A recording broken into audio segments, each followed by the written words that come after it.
papuri, Panginoon, aming pagsamba, O Lord, sa naging sa Diyos na buhay, dapat na ila, Panginoon. And dalayan namin, O Lord, na gusto sa inyo kami ng Holy Spirit, O Lord. At tapos natin kami, Panginoon, sa landan po ng alam po namin, O Lord, na nakakamangha, Panginoon, ang mga ginagawa ng Panginoon. Sa iyo, buhay, Panginoon, higit sa lahat, Panginoon, pagbabago niyo, Panginoon, pagbago niyo sa buhay ng bawat isa, Panginoon, na kada at makilala kami ng aming tagapag-igsas. Salamat po, Lord. Be with us, O Lord. Susan niyo ng iyong banal na Spirit sa umaga. Panaman po namin kayo at sa inyo po namin naman at makapihan pagsamba. Salamat sa tayo pangalan ng aming Panginoon Jesus.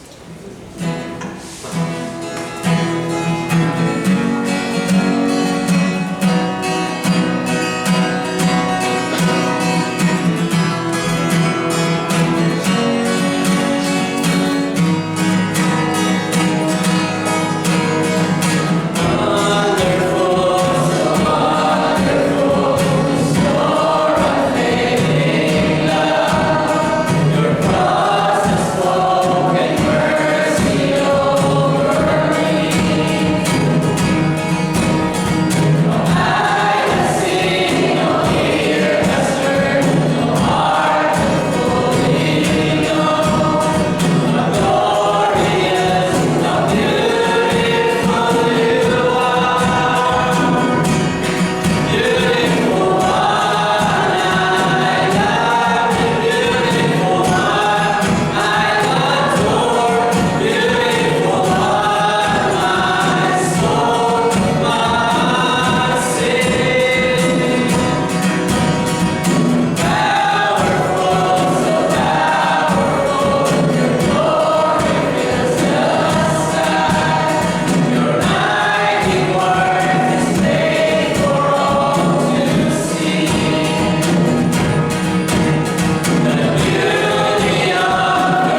makikita namin sa iyong mga buhay, Panginoon. Yung pag-ibig, O Lord, na yung binigay sa amin, Panginoon, simula pa noon, O God, hanggang sa kamatayo sa krus, Panginoon, dahil sa iyong mga kasalanan. God, salamat po sa walang hanggang pagmamahal, Panginoon. Salamat din, O Lord, sa lahat ng biyayang pinagkakalong sa amin, Panginoon. God, kami humingi ng tawad, Panginoon, na minsan, God, hindi namin, God, naisip, O Lord, na lahat ng meron sa amin, Panginoon, galing sa inyo, Panginoon. Hindi kami nagiging kontento, God, pero sa lahat, Panginoon, na po namin lahat na sapat ang iyong pinagkakalong sa amin, Panginoon. God, matuto kami, Lord, na tignan ng iyong biyaya, Panginoon. Matuto kami, Panginoon, na laging, God, magtiwala sa inyo, Panginoon. Hindi ka lang kulang, Panginoon. Alam namin lahat yun, Panginoon. Sa kabila man, O Lord, ng kasakitan, Panginoon, ng saganaan, Panginoon, alam po namin, O Lord, na ikaw ang magkaloob nito, Panginoon. Kaya naman, Panginoon, hindi ka nagkulang sa iyong mga buhay. At yun ay lagi namin, God, sa puso, Panginoon, sa pamuhay, sa isip, Panginoon. God, ang malamag po namin kayo, O Lord, at sa iyo po namin namin ang pinakuntas na papugin, pagsamba, pasalamat sa tayong pangalan ng aming Lord Jesus. Amen. Take some time po. So, church of love. Say hi, hello, and good morning to everyone. Magandang umaga.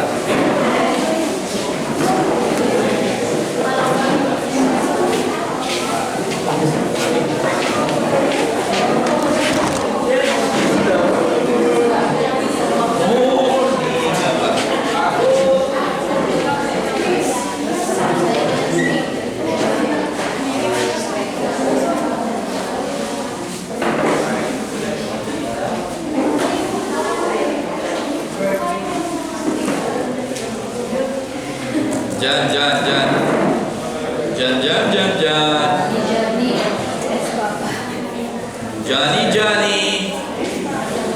Yes, Papa daw. Yes. Good morning po.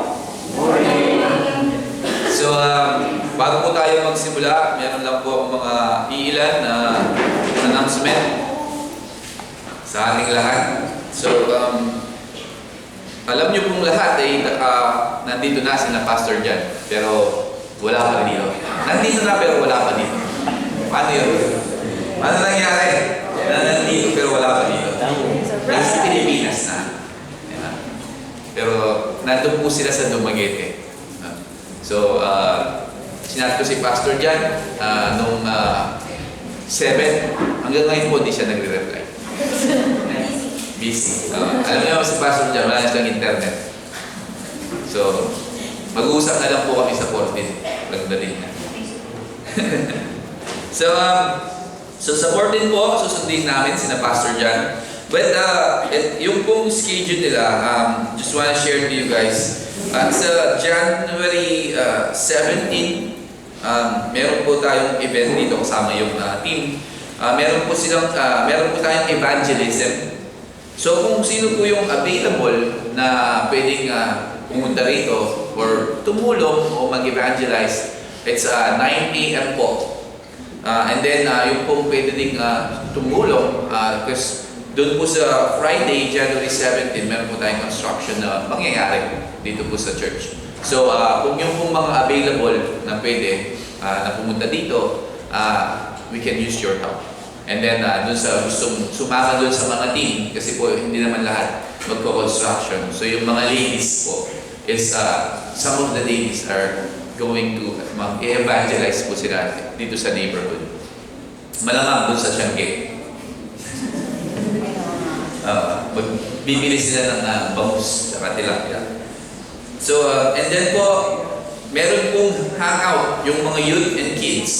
So, I encourage everyone po, kahit hindi po nag-church dito, na invite niyo po yung mga kids dito at youth. Meron pa yung hangout nun. It's, anong oras yun? 6 p.m. Yes, 6 p.m. Mga youth, di ba? Imbitahin nyo rin yung mga youth na hindi nyo kilala na mag-invite kayo dito. So, I think that's barbecue. Barbecue, no? Street food. Street food. So, kakain kayo dun sa daan kasi street food. And then, Sabado, kinabukasan po nun merong BVS. So, yun po, the same thing yung mga kids. You can invite yung pong mga bata na kahit kapitbahay nyo lang po o taga Pangasinan, pwede pong pumunta dito. Ate Lai. Ayan, chopper. Pwede nyo pong i-invite so that makita po nila yung kids and youth. Ano rin sa January 18, Sabado, kinabukasan. Kasama kayo sa BBS. Diba? Tutulong kayo. So, again, yun lang po yung pwedeng... 9 a.m.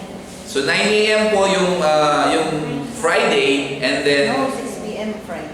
Hindi, yung evangelism. Yung evangelism and construction, it's 9 p.m. 9 a.m. kung pwede po yung mga available lang po. And then, 6 p.m. yung dinner and fellowship sa mga youth and kids. That's Friday then. And then, yung Sabado, VBS is 9 a.m. din po. Sa mga bata. Again, thank you for listening. Yun lang po. So let's start. Ang title po natin ngayong umaga is The Promise of Freedom. God's work, not ours. O yung pangako na kalayaan ng Diyos. Yung kanyang ginawa, hindi yung ginawa natin. Diba? That's our title ngayong umaga. So let's pray. Panginoon, salamat po sa dakilan ng pagmamahal sa amin, Panginoon. Na walang sawa mong pinaparamdam at ibinibigay sa bawat buhay namin. Even Lord, yung mga blessing, maliit, malaki, Panginoon, we are thankful, Panginoon. At lagi kang nandyan, lagi mo kaming binibless, Panginoon. Ngayong umagang ito, kami nagdarasal, Panginoon, na buksan niyo yung bawat puso namin na tumimo, lahat ng salita mo, na sasabihin mo at ituturo mo sa amin ngayong umagang ito, Panginoon. Continue na ikaw yung maging sentro. Lahat ng mga mainstream na meron po kami, Panginoon. At Lord, we pray and ask, Panginoon, din kay Tita Belen and the whole family, Panginoon. At continue to be with them, Lord. Continue to comfort them. Na alam namin na napakahirap na mawala ng isang mahal sa buhay, Panginoon. But Lord, we ask and pray that you give them the strength na kailangan nila to cope up, Panginoon. At kalakasan at comfort, Panginoon, sa buong pamilya, Panginoon. So, be with them always, Lord. So thank you so much, God, for this wonderful morning. We love you, we praise you. In Jesus' name. Amen. So, again, the promise of freedom in God's work, not ours. Galatians, if you have your Bible, please turn to Galatians chapter 4, verse 21 to 31 po tayo ngayong umaga nito. So, how does itong passage na to, na sinasabi nila, ito yung parang overall theme ng Galatians. Diba? Na parang ito ata yung main point ni Pablo. Kung titignan natin, talagang specific si Paul that yung freedom natin is not from, hindi dahil sa atin, but so doon sa ginawa ng Diyos. Diba? Yun, kung titignan natin sa chapter 1 hanggang dito sa chapter 4 ng Galatians, yun yung point ni Paul. Na paulit-ulit niyang sinabi at paulit-ulit kong itinuro sa inyo every Sunday na ang pangako ng kalayaan ng Panginoon, yung ginawa niya, yung hindi tayo yung gumawa, kung hindi yung mga mabuting gawa natin dahil tayo naligtas, kung hindi yung mga ginawa ng ating Panginoong Jesus. Yun ang nagbigay sa atin ng kaligtasan. So again, natutunan natin in this past few weeks or days and months na sa mga last several chapter na ating pinag-aralan that works and rules-based salvation ay impossible na tayo ay iligtas ng mga yun. Sabi nga, yung pagtutuli cannot save us. Circumcision, sabi nga sa English. Nor yung itry natin na sundin yung Old Testament law ay hindi tayo maliligtas ng mga yun. Sabi ni Pablo, salvation is by grace through faith alone. At wala nang iba, nothing else. Hindi yung pagsunod natin sa law o hindi yung dahil mabuti tayo. Sabi ng salita ng Panginoon is salvation by grace through faith alone. So, there is no other name or there's no other name under heaven by which na tayo ay maliligtas except for the name of Jesus Christ. Wala nang iba na makakapagligtas sa atin. Walang ibang pangalan kundi ang pangalan ng ating Panginoong Jesus. So dito si Paul, sa verses na to, Paul gumamit siya ng another way para sabihin sa mga Galatians that law can't save them. Na sinasabi niya na hindi talaga ang law ang makakapagligtas sa inyo.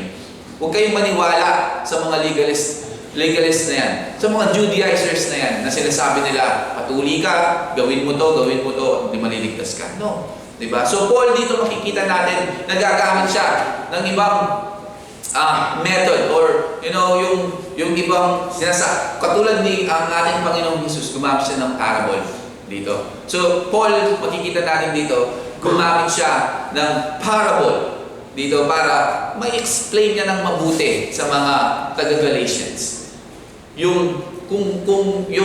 That hindi tayo maliligtas ng mga law na to, diba? But maliligtas tayo sa pamamagitan ng paniniwala natin sa ating Panginoon. So dito, Paul pumunta siya sa Old Testament. And ginamit niya yung buhay, o in-example niya yung buhay ni Sarah, ni Hagar, at yung mga anak ni Sarah at Hagar, o ni Abraham, as an allegory.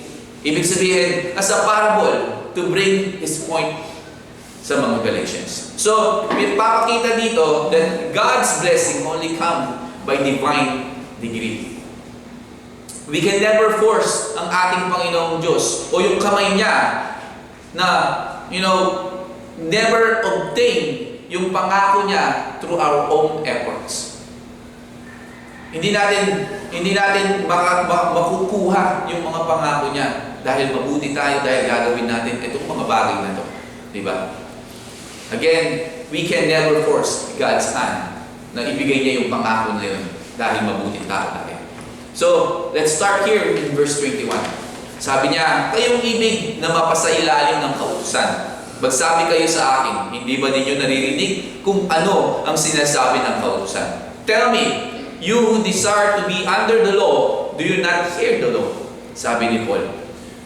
Nakita natin that in this letter, yung mga Galatians were gravitating towards the law. Ibig sabihin na attracted sila dun sa mga pinapangaral ng mga Judaizers na gusto nilang sundin at maging involved sila doon sa law. Na ito yung sundin natin para tayo maligtas. Ito yung tama sinasabi ng mga Judaizers para tayo ay maligtas. So, itong mga false teachers na to, itong mga Judaizers na to, mga legalistic, had been telling itong mga Galatians na kailangan yung magpatuli. Circumcision was necessary for salvation na sinasabi nila.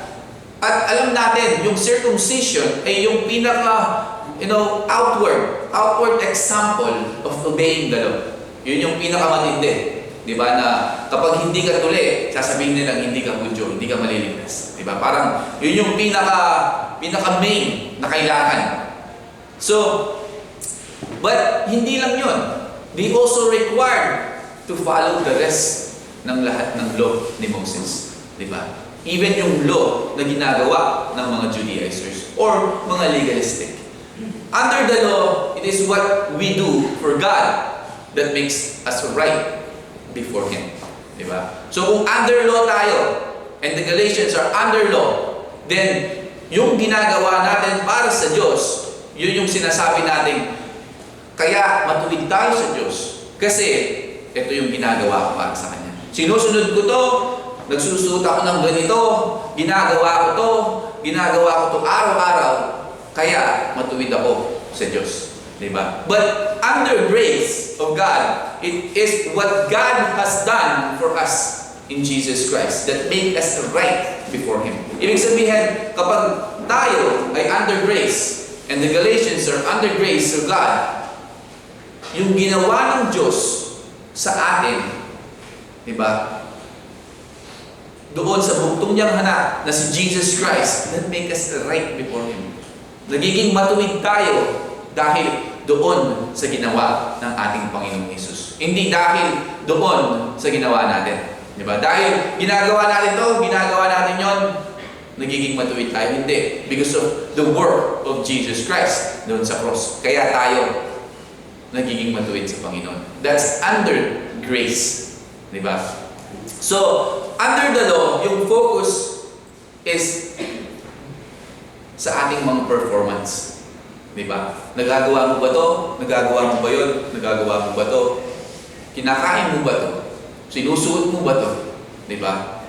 Like I said, under the law, yung focus is dun sa performance natin. Under the grace of God naman, yung focus is on Jesus. Who Jesus is and what He has done sa buhay natin.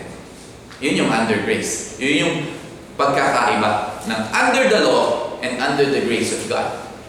Like I said, under the grace of God, yung focus is on who Jesus, kung sino ang ating Panginoong Jesus, at kung ano yung ginawa niya.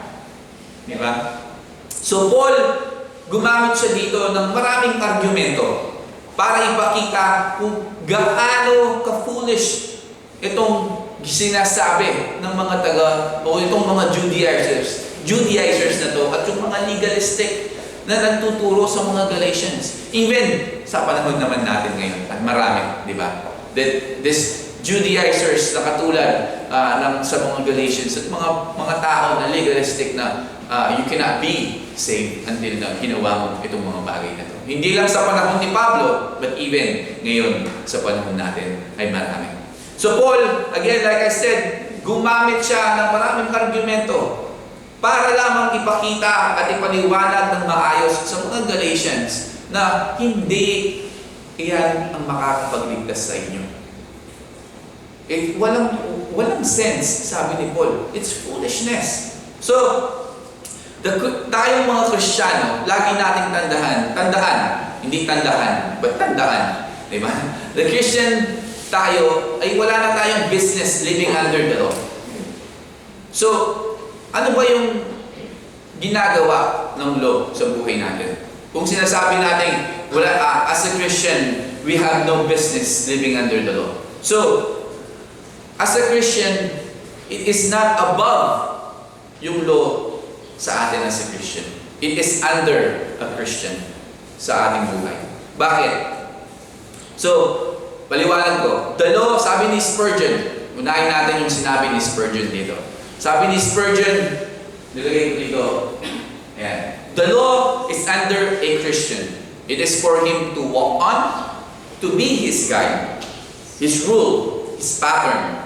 Law is the road which guides us, not the rod which drives us, nor the spirit which actuates us. Sabi ni Spurgeon, di ba? So, anong sinasabi ni Spurgeon dito, di ba? Na sinasabi niya, yung law, like doon sa teaching natin, yung law, yung nagsasabi sa ating makasalanan tayo, di ba? Siya yung nag-guide sa atin, nagsasabi sa atin ng rules, di ba? Yung mga pattern, the rule. Hindi sinasabi ni Spurgeon dito, hindi siya yung, alam niyo yung pamalo, di ba? Pag meron kang kalabaw, meron kang kabayo, yung pinagpapalo doon sa kabayo, di ba? Siya yung, pumunta ka dito, pag di ka pumunta, papaluin ka, di ba? Hindi siya yun, sabi niya, di ba? Nor the spirit, sabi niya, na ni Spurgeon dito.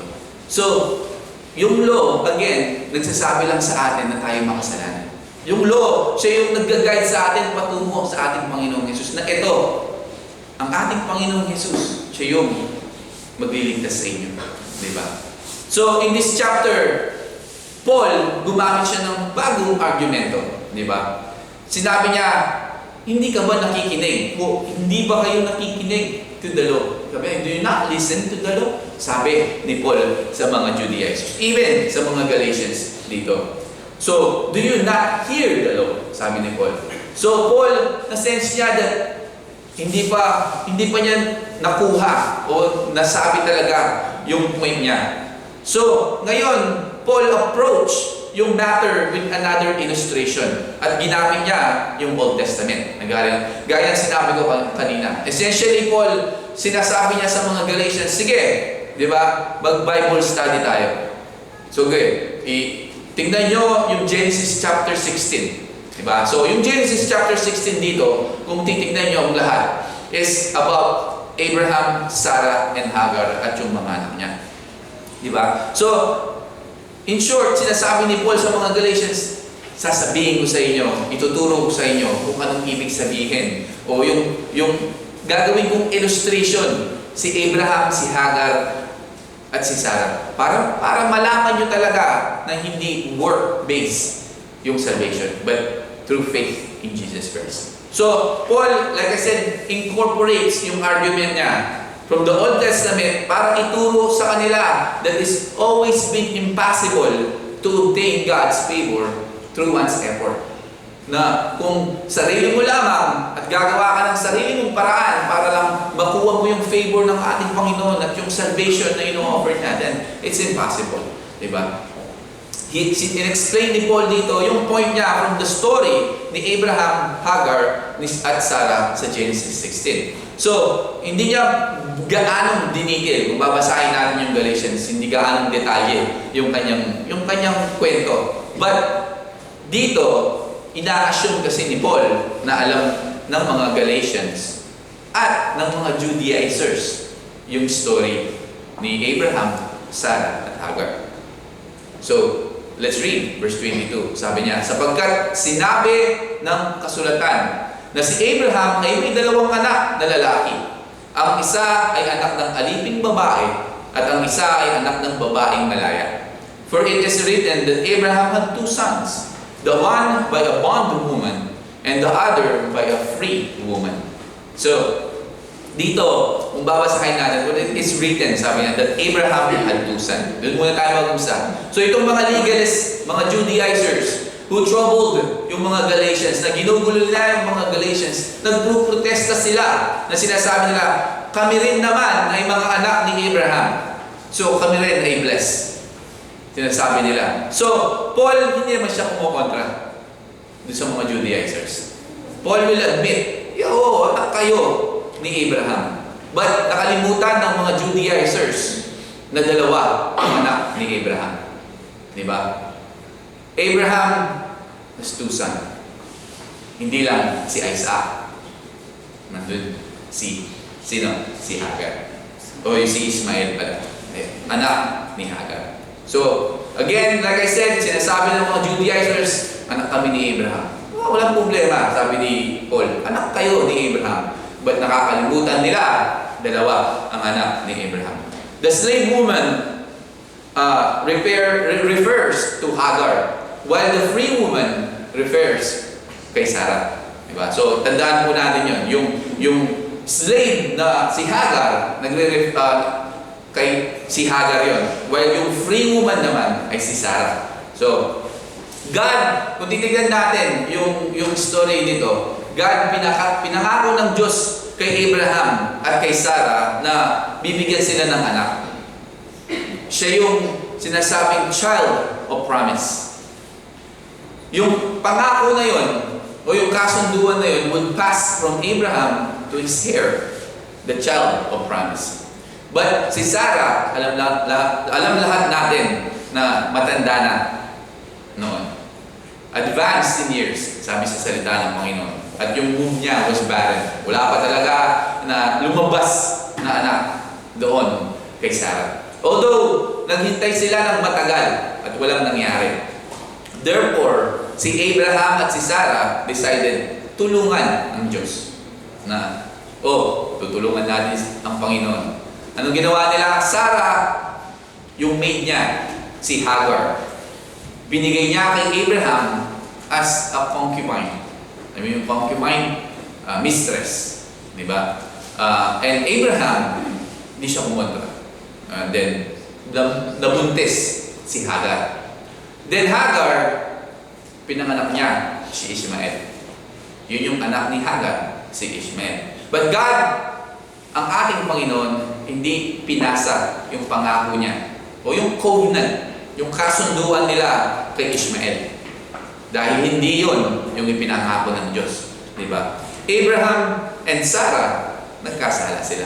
Diba? They sinned. Yet God mercy on them. Yung habag ng Diyos ay pinakita pa rin ng Diyos kay Sarah at Abraham. Finally, Sarah did conceive. O nakanak si Sarah, o nabuntis si Sarah in old age. At pinanganak niya, sino? Si Isaac. Diba? So, dalawa yung anak ni Abraham. Si Ishmael from the bondwoman, slave. And from the free woman, kay Sarah, si Isaac.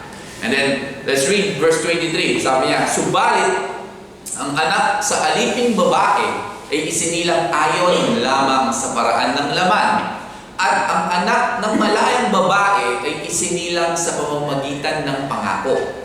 In verse 24, ang mga bagay na ito ay mga paghahambing sapagkat ang dalawang babaeng ito ay kumakatawan sa dalawang tipan.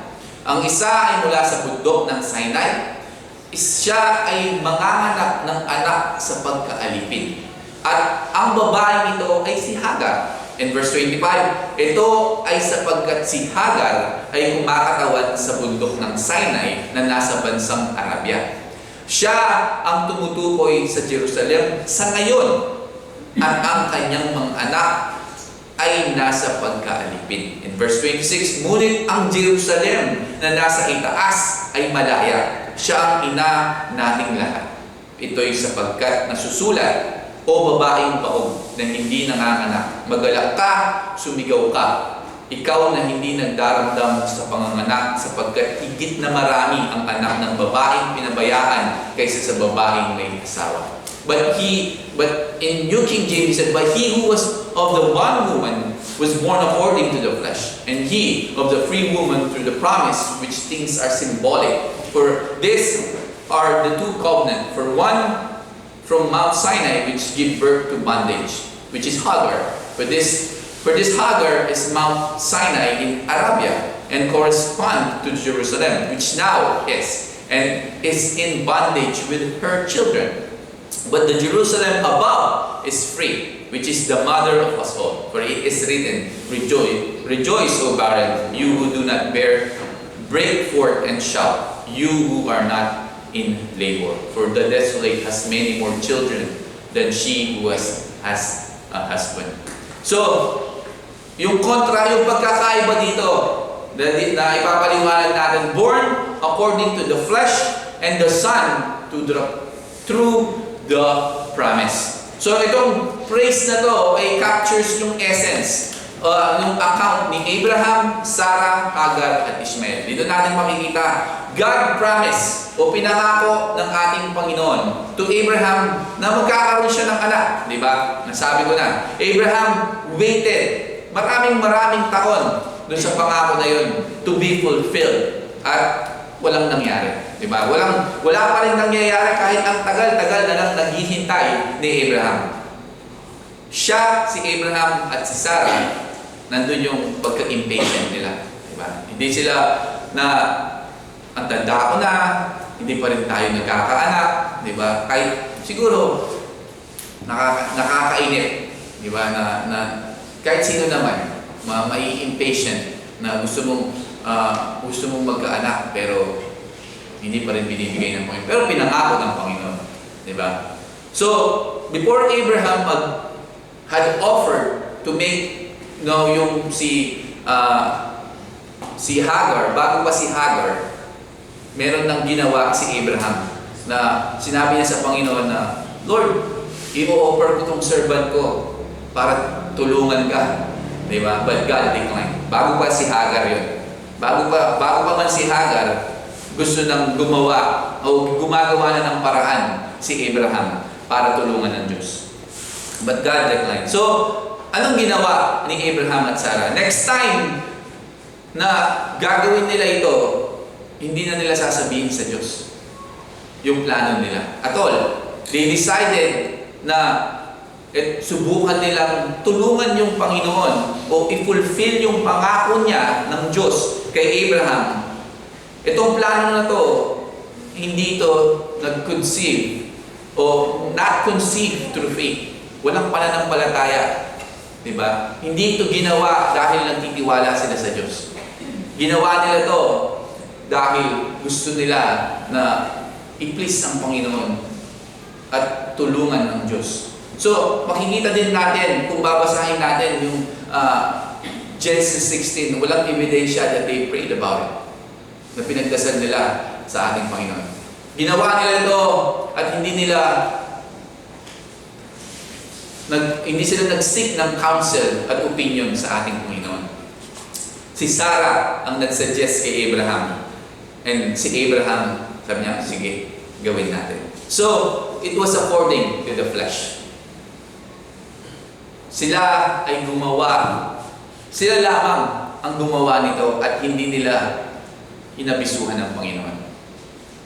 Sila lamang ang nakaisip na gawin ang bagay na to. Ibigay ni Sarah si Hagar kay Abraham. So, Ishmael was Abraham's son, but he was son according to the flesh and unbelief, trying to make their own way before God.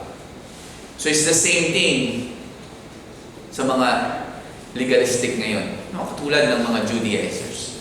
Diba? That they are trying to do these things to please God. They're trying to do things so that they can make their own way before God. Na sasabihin nila sa congregation nila, ito yung rules natin. Ito yung susuotin natin, ito yung kakainin natin, ito yung gagawin natin. Bakit? Dahil yun ang paglalapit sa atin sa Diyos. Yun yung sinasabi nila. Diba? The same thing kay Sarah at Abraham. Diba? Na ito yung gawin natin para tulungan natin ang Diyos at mapalapit tayo sa Diyos. Diba? So it was man-made idea. It was man's idea, hindi ang Diyos. It was a result of their own effort, their own wisdom, and their own understanding. So it's the same thing sa mga tao ngayon, di ba? Even some churches ngayon. Their man's idea at hindi ang Panginoon. It was a result sa kanilang effort, sa kanilang karunungan, sa kanilang pagkakaintindi. But hindi nalulugod ng Diyos. Diba? Si Abraham and Sarah dito attempted na i-obtain yung God's favor and blessing. Saan? Through their own means. Sa kanilang sariling kalakasan. For their own flesh. Diba? Na sinasabi ni Sarah kay Abraham, Abraham, ito na lang, si Hagar na lang, para ma-bless na tayo ng Diyos. Diba? Para mapalapit na yung Diyos sa atin, ibigay na yung blessing sa atin. Diba? With the same thing sa panahon natin ngayon. Ito yung gawin natin para i-bless tayo ng Panginoon. Diba? So, suot natin to, huwag natin kainin to. Ito lang yung kainin natin. Diba? Ito yung gawin natin. Mga legalistic rules na sinasabi nila so that God will bless us kapag ginawa natin ito. Maliligtas tayo pag ginawa natin itong mga bagay na ito. But, ang katotohanan is hindi tayo maliligtas. Hindi tayo i-bless ng Panginoon. Diba? God was not pleased in man's effort. But, kung hindi tayo maliligtas dun sa mga effort natin by our own. Hindi, kung si Abraham at Sarah dito, nag-effort sila by their own flesh na tulungan ng Diyos. But God did not accept yung attempt nila. Nor did He offer yung blessing niya kay Ishmael. Dahil dun sa ginawa nila. It's the same thing. It applies sa atin. Diba? God will not accept yung attempt natin na sasabihin natin, Lord, mabuti ako. Tanggapin mo ako. Lord, ginawa ko to. Lord, sinunod ko to. Lord, mabuti akong tao, nagbigay ako ng maraming tulong. Tanggapin mo ako. Diba?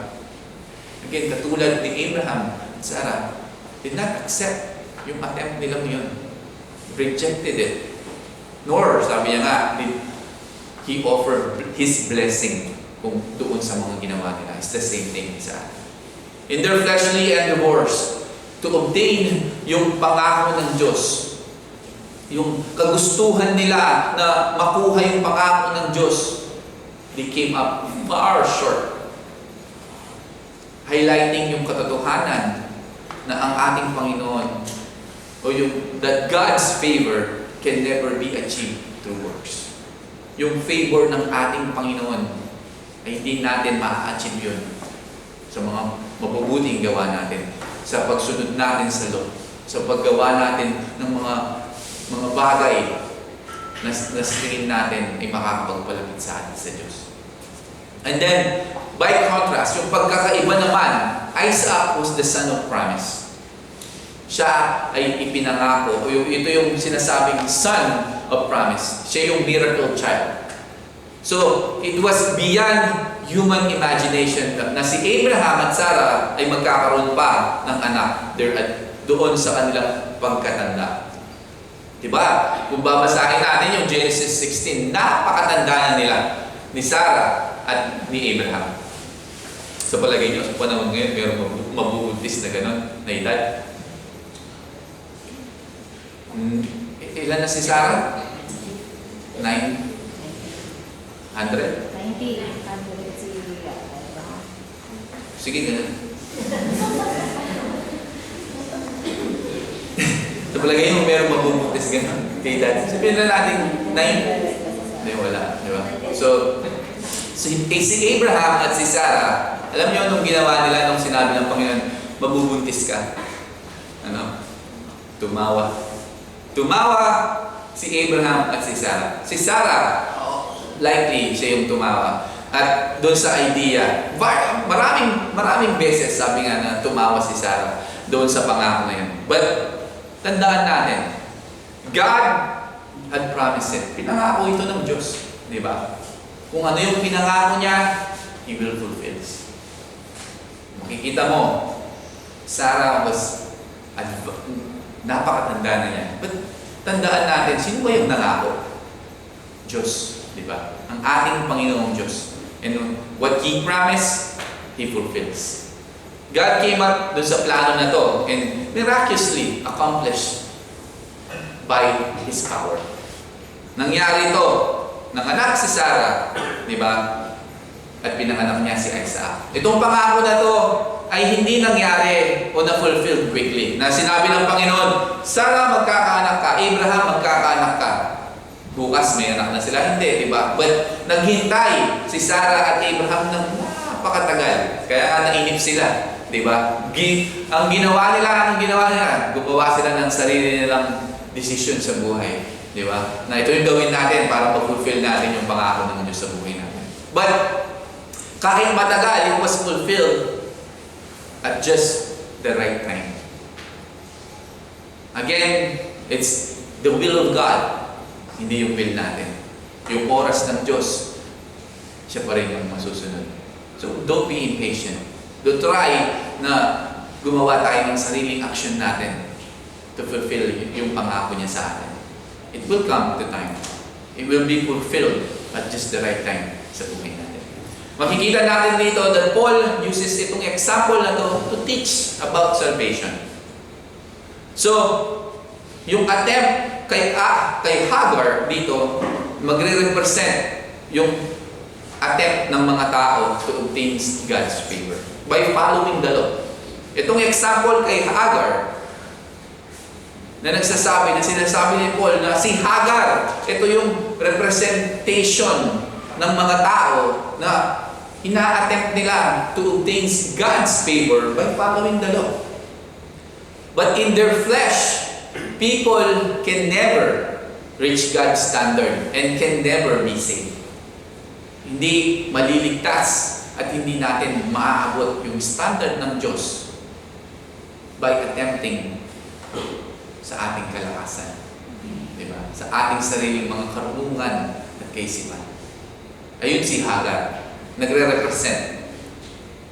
And sa pagkakaiba naman, the miracle of Isaac nagre-reveal sa atin that salvation is a gift from God. Kung si Hagar represent people's attempt to obtain, para i-obtain natin yung favor ng ating Panginoon by following the law. Si Isaac naman nagre-reveal sa atin, nagsasabi sa atin that salvation is a free gift from God. It's not earned at it cannot be achieved through hard work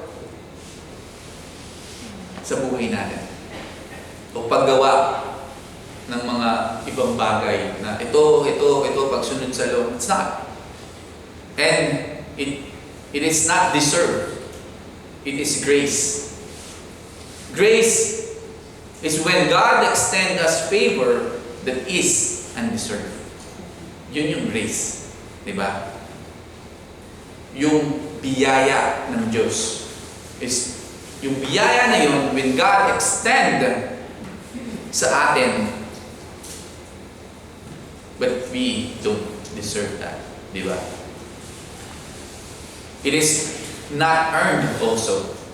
At hindi natin makukuha yun kung gagawa tayo ng mabuti, susundin natin yung law, magpapa-under tayo sa mga kautusan. No. But through faith in Jesus Christ. So yung mga Galatians dito, bakit tinuturo ni Paul to? Because they went back to the law. They were following yung failed model of Abraham and Sarah. Na they tried to get God's promise sa kanilang sariling kalakasan. Their own effort. So ano yung lesson sa atin? Na magtiwala tayo sa mga pangako ng Diyos completely. Wait for God's proper timing sa buhay natin. Do not rely on our own understanding. Huwag tayong gumawa ng plano natin, decision natin without praying and seeking counsel to the Lord.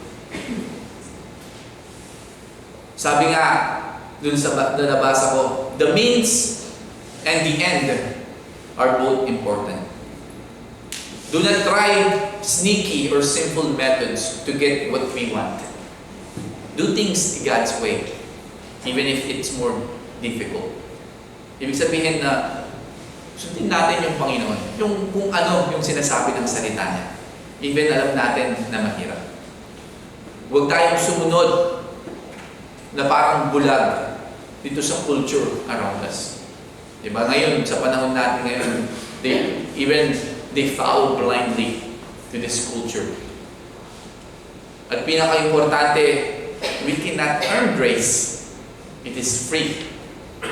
Salvation is God's free gift. So magpasalamat tayo and respond in love. But huwag nating isipin that we deserve it. Diba? We don't deserve the grace of God. But binibigay niya sa atin. Paul dito is not actually, hindi niya ini-interpret itong passage na to in Genesis 16. He's not saying yung meaning niya dito.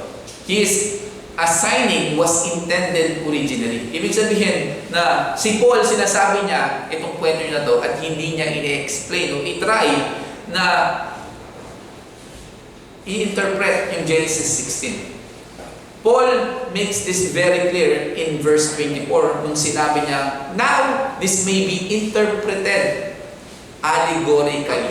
Sabi niya, di ba? So, ibig sabihin ng allegorically, katulad ng ginagawa ng ating Panginoong Jesus, a parable.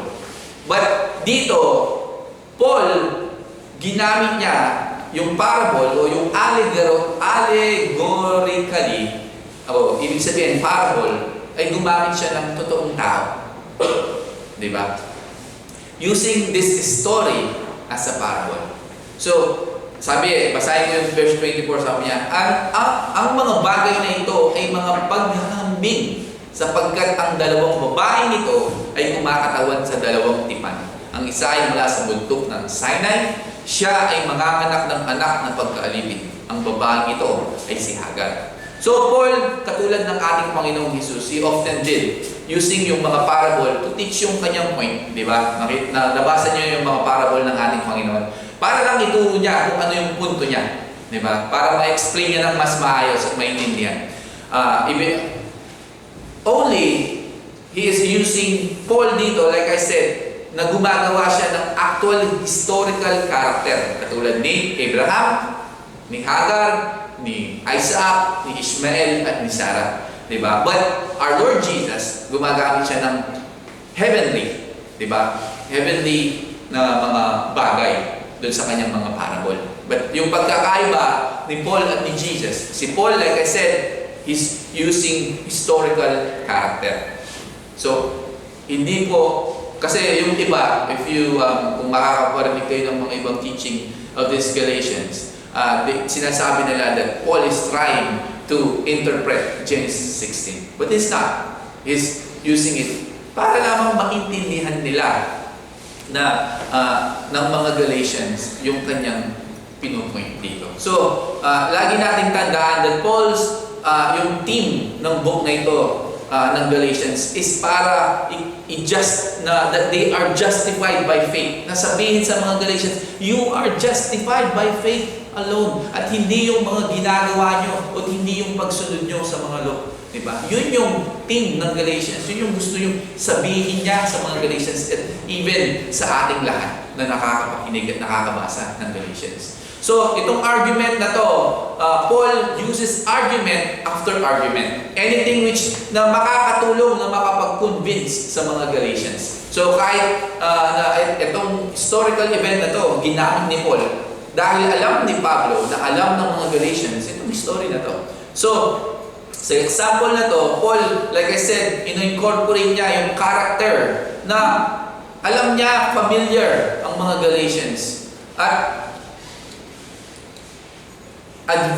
para i-advance niya yung argument niya and put what he's saying dun sa context na maiintindihan ng mga Galatians.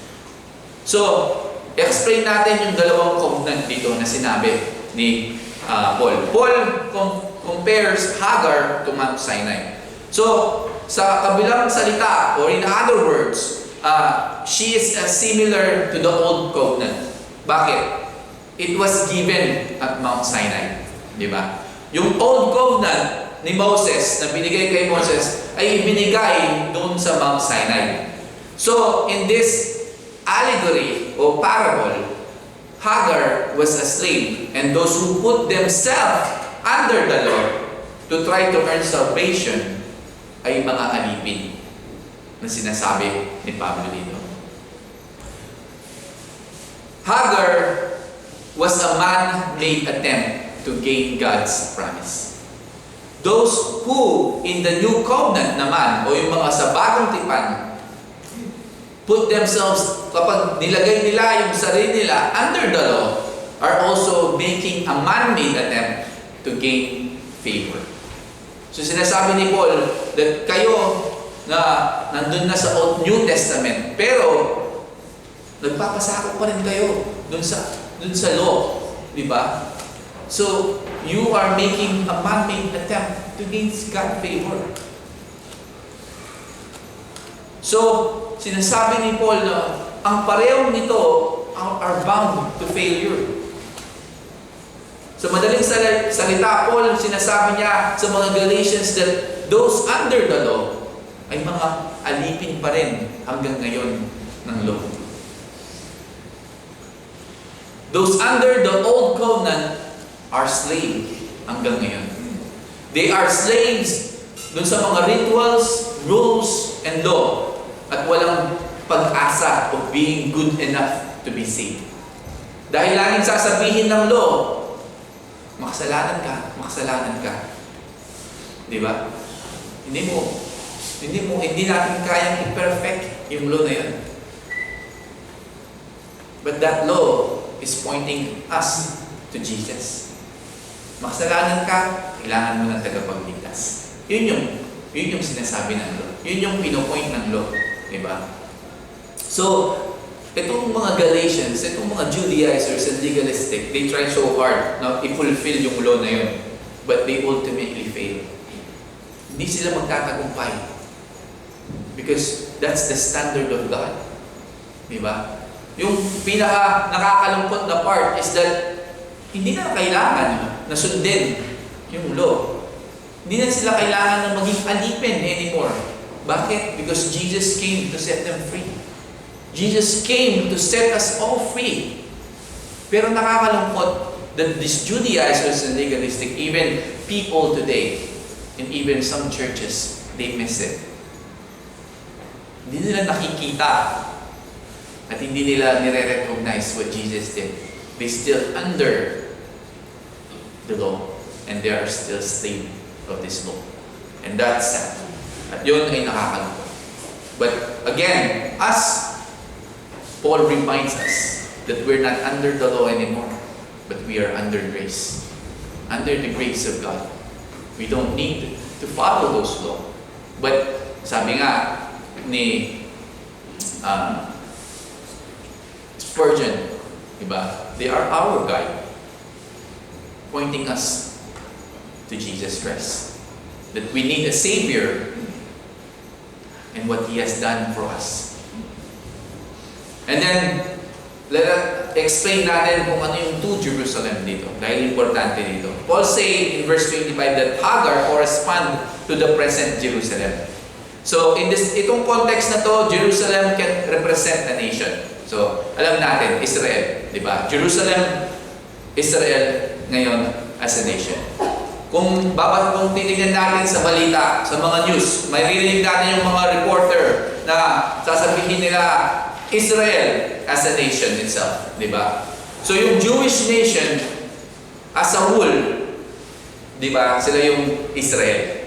But some of them still rejected Christ. Hindi lahat ng mga Hudyo ay naniniwala sa ating Panginoon. Therefore, they are still in bondage. They still follow yung sacrificial system and were bound dun sa rules ng Old Testament. Sila yun. They're still slave of the law. Hindi pa nila tinatanggap ang ating Panginoon. So they represent Hagar. And then, sinabi ni Paul, the Jerusalem above is free. So anong ibig sabihin ni Paul dito? What is the Jerusalem above? It refers to God's kingdom. Namely, heaven. Diba? Heaven is a free kingdom para sa mga tao na malaya na sa kasalanan. Because their sin have been washed away by Christ. Sila yung mga tumanggap na sa ating Panginoon. Sila yung yumakap dun sa biyaya ng Diyos, dun sa grace na ino-offer ng ating Panginoon. Yes, we don't deserve it, but God binibigay niya sa atin as free gift to us. We just need to believe, maniwala at magtiwala lamang doon sa kanyang ginawa. And we are free from sin and the bondage of the law. Diba? Citizens of the kingdom of heaven are free indeed. Tayo ay mga pinalaya na, even lahat ng mga naniwala.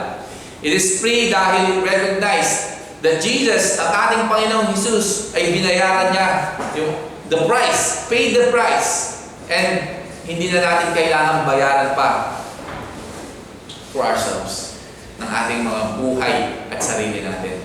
Yung freedom na meron tayo in Christ is not a freedom para tayo ay magkasala, but a freedom from sin.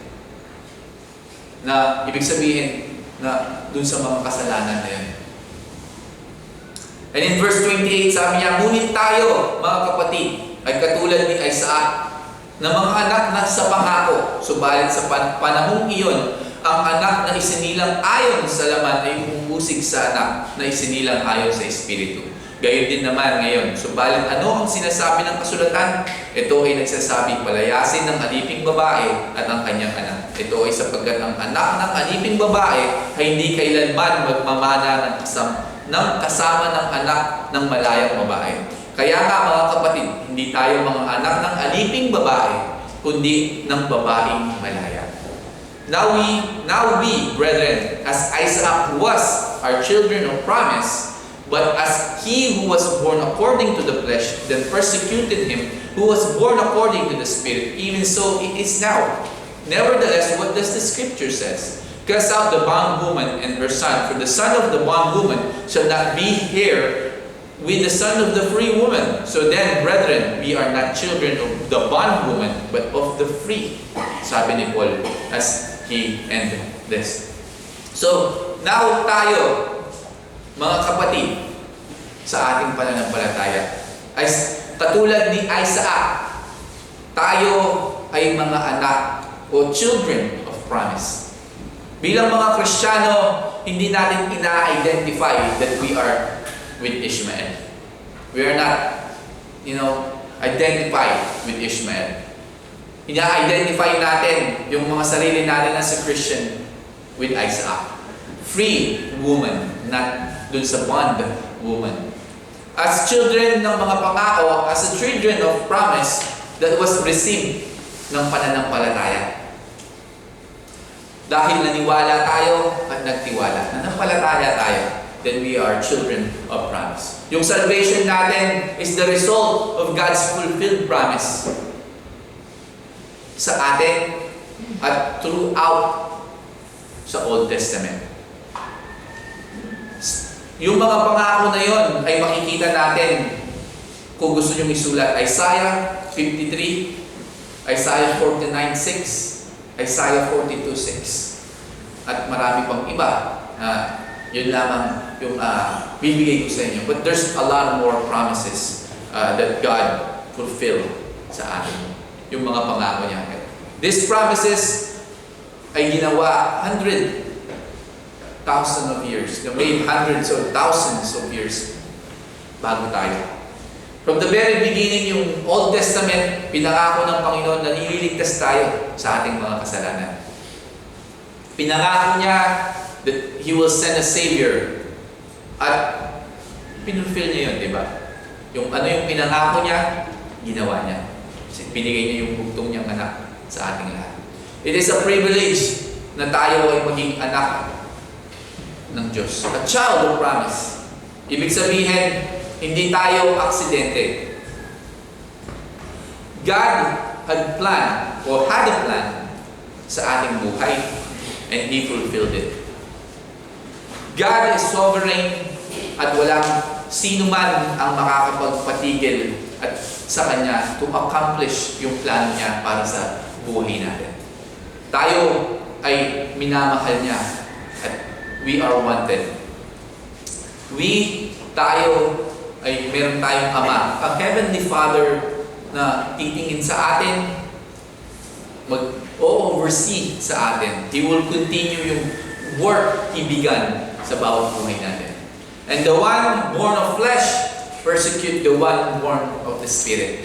Paul, ginamit niya itong illustration na ito further. Ishmael persecuted Isaac in Genesis 21 verse 9. Kung titingnan mo doon, pinersecute niya si Isaac. Si Ishmael, pinersecute niya si Isaac from mocking. Diba? And yung mga Hudyo na, again, who relied on the law, persecuted the believers. Makikita natin throughout Acts, makikita natin that they pursued Paul from city to city in order na i-persecute siya.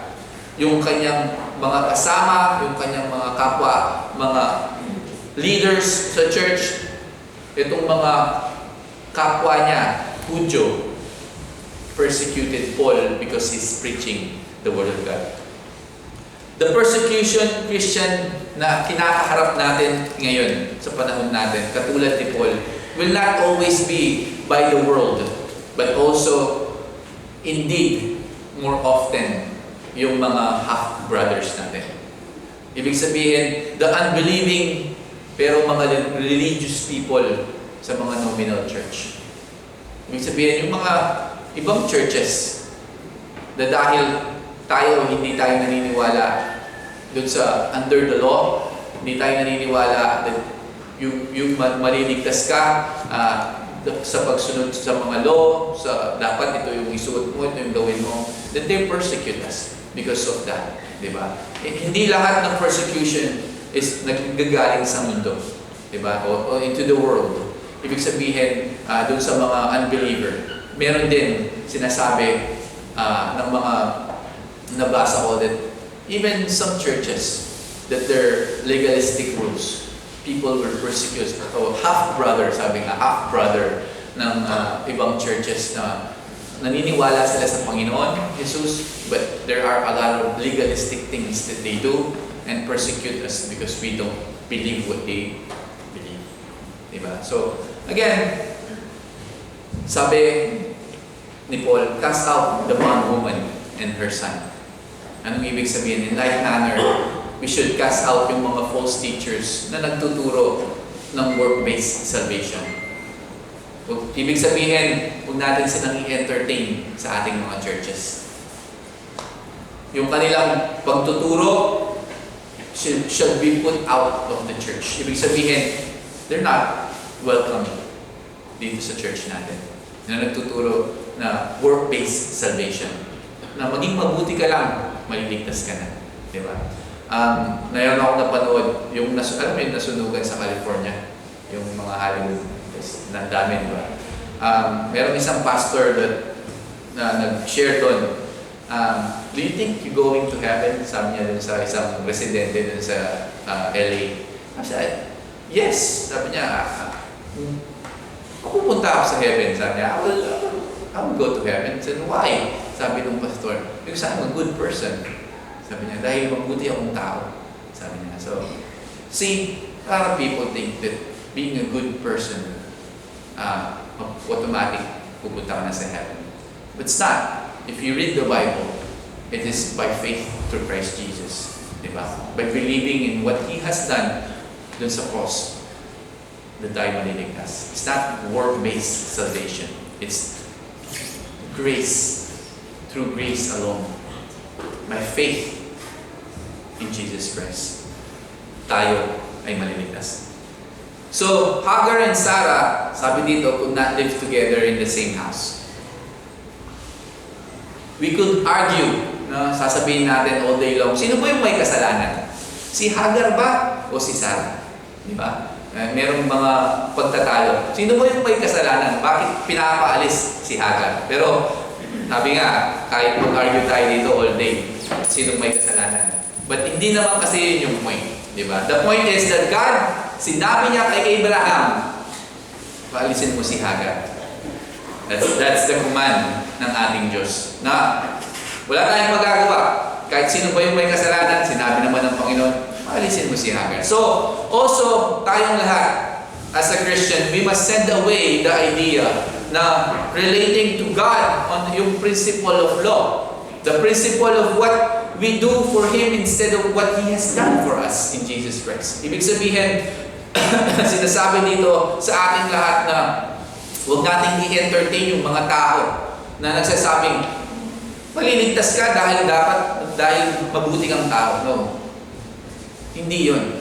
Dapat paalisin natin yung mga tao na yun. Diba? Huwag natin silang i-entertain yung work-based salvation. The principle, dapat entertain natin sino? Yung nagsasabing that yung ginawa ng Panginoon, yung pinapos niya dun sa krus, yun yung nagligtas sa atin. What He has done for us. Kung ano yung ginawa sa atin ng ating Panginoong Hesus. And then, for the son of the bondwoman shall not be the heir with the son of the free woman. So, Ishmael, hindi naman po siya masamang tao or a cursed man. Diba? Baka sabihin nyo, hindi ako si Ishmael kasi masama ng tao. Diba? No, hindi siya masamang tao, hindi rin siya a cursed man. Diba? But hindi rin siya blessed. Doon sa mga pangako or inheriting yung glorious na mga covenant of God given kay Abraham at sa kanyang mga descendant. That was the inheritance of one heir. And that's Isaac, the son of the free woman. While si Isaac of this world may be persecuted. Christians, di ba? Tayo, sabi ko nga, ina-identify natin yung sarili natin that we are the son of a free woman. We are identifying Isaac. Isaac of this world, sa mundong ito. Yes, we may be persecuted. But remember, we have glorious inheritance that Ishmaels of this world will never know. Diba? Ibig sabihin yung mga unbelievers, the Ishmaels, na yung inheritance, yung buhay na walang hanggan, yung pagpunta natin sa langit sa ating Panginoon. Those Ishmaels, sabi nga, na hindi nila malalaman yun kung hindi nila tatanggapin ang Panginoon Jesus. We are heirs of God to the principle of grace and not works. Yun yung lagi nating tandaan. Diba? Tayo, may mga anak ng Diyos, mga pinili na ng Diyos, through God, dahil sa biyaya ng Diyos. Because of God's grace, at hindi dahil mabuti tayong tao. So then, brethren, we are not children of the bondwoman, but of free. Sabi niya. So, Paul, one of the greatest or great issue in this was freedom. Alam niya that the bondage of trying to earn his own way before God, dahil si Paul namuhay siya for decades na sinusunod niya yung law. Diba? Alam nating lahat yun. For he knew yung kalayaan of living as a son of God, free in Jesus Christ, nung nakilala niya ang ating Panginoon. So, ito yung iiwan ko sa inyo na a quote from Barclay. Sabi niya dito, Barclay makes the point that anyone who makes law central is in the position of a slave. All his life, he is seeking to satisfy his master, the law, sabi niya. But when grace is central, the person has made love his dominant principle.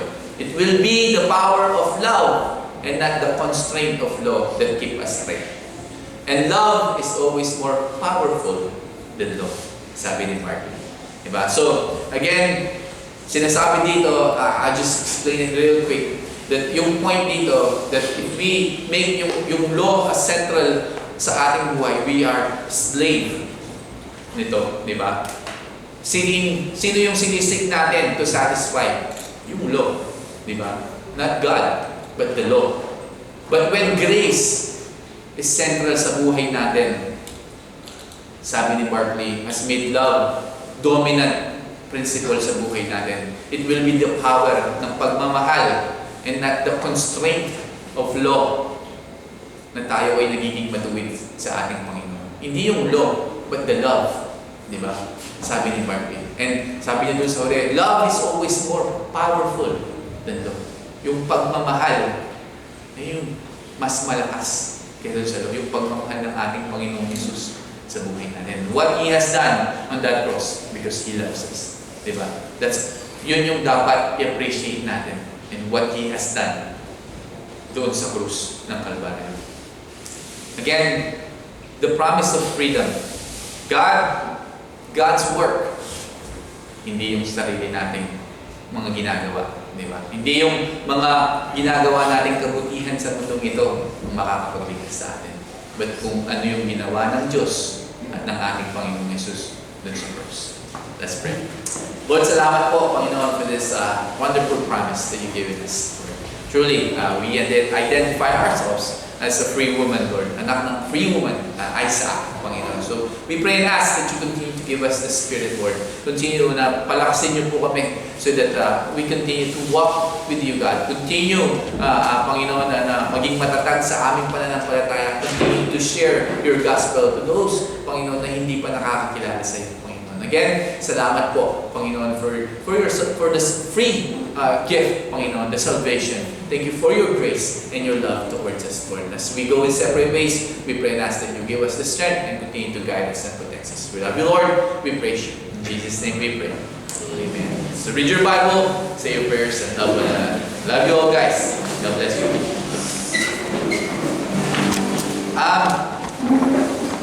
Meron po tayong tiyangge. Pagkatapos po nito, meron po kayong pagpipilian doon ng mga konting mga damit. Kung sino po yung magkakasya o pili na lang po kayo mga laruan, meron po din doon. Pero konti lang, di ba? Kung sino po yung makakapili, kunin nyo po, huwag po kayong maiyak. Di ba? Nilagay po doon yung mga medyas ko na punit-punit. Hindi, binigay po ng mga kapatiran natin sa ibang lugar. So, meron po tayo doon. Please, just join the tiyanggihan. Magbayad na lang po kayo sa akin mamaya. Gcash. Send po yung Gcash.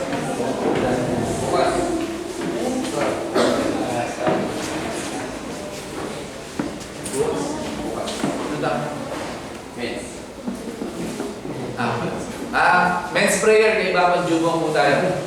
7 p.m. Bap. Pwede pa kayo. Did you?